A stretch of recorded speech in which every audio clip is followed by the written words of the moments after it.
End it there. Don't backjack. What's your paper called? MK News. MK News. So we're friendly rivals, so I Right. won't worry too much, but it's always the one line that you want to get. Anyway, what did you think to your tour, and what do you think to Milton Keynes Hospital as a whole? Well, first of all, I'm delighted to be speaking to MK News, which Thank I you know very is a much. fantastic local paper for people at Milton Keynes. It is a excellent hospital, and it's really going places, and I'm absolutely having heard a lot about it from Mark Lancaster and Ian Stewart, who campaigned hard for the hospital in Parliament. I wanted to see for myself, and I think what you've got here is staff with the right values, really determined to do the very best for patients. You've got leadership at the hospital that also wants to do the best possible job for a growing population, for a growing elderly population, and having walked around, I have great confidence. I think the NHS has many challenges, but I think this is a hospital that is really up for those challenges and will continue to go from strength to strength. Brilliant. And what do you think to the university link, obviously, where they're just about to open a medical school in Buckingham, and that's going to have a key link, hence the change of name.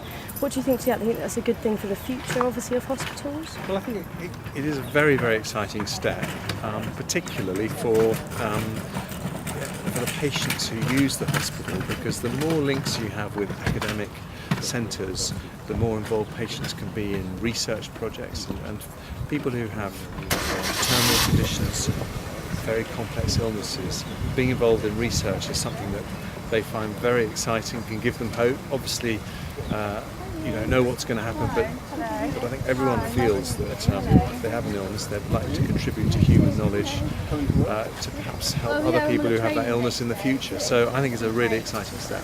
Yeah, we did an article from this hospital recently. Unfortunately, they had to admit that they are going abroad to try and find some more nurses because they're struggling to recruit in the UK. Do you think that's a problem elsewhere in the UK and something that needs to be changed? Do you think Yes, it is.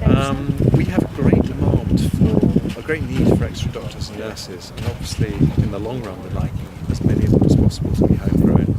But in the short term, many hospitals are finding they're needing to recruit overseas, and we have superb doctors and nurses who come from overseas who make a tremendous contribution to our NHS, and we're very grateful for that. And also A&E times, I'm sure you've been asked it many times today, but it's one of the things that over winter has been shown to not been as good as previous years. What do you think we can do in Milton Keynes, but also in others, to improve that? Well, the key here is to transform services outside hospitals so that people don't feel that the only thing they can do is to go to an A&E department. And if I'm health secretary after the election, I want to see a real transformation in the services offered through GP surgeries, so that people are kept care of more proactively, so they don't end up needing to go to an A&E department at the weekend or late at night. And that, I think, is the next big step for the NHS. Brilliant. And one final question.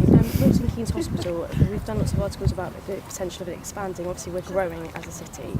We're now one of the biggest nearly outside London with housing developments. Looking around today, do you think there is potential to be able to expand the hospital? Absolutely. And I think with the kind of vigorous campaigning that I see from your local MPs, I think there's every chance that we could continue to see the hospital expanding. Brilliant. Thank you very much. Thanks Not for at your time. all. It's lovely to meet you. Cheers then. Bye-bye.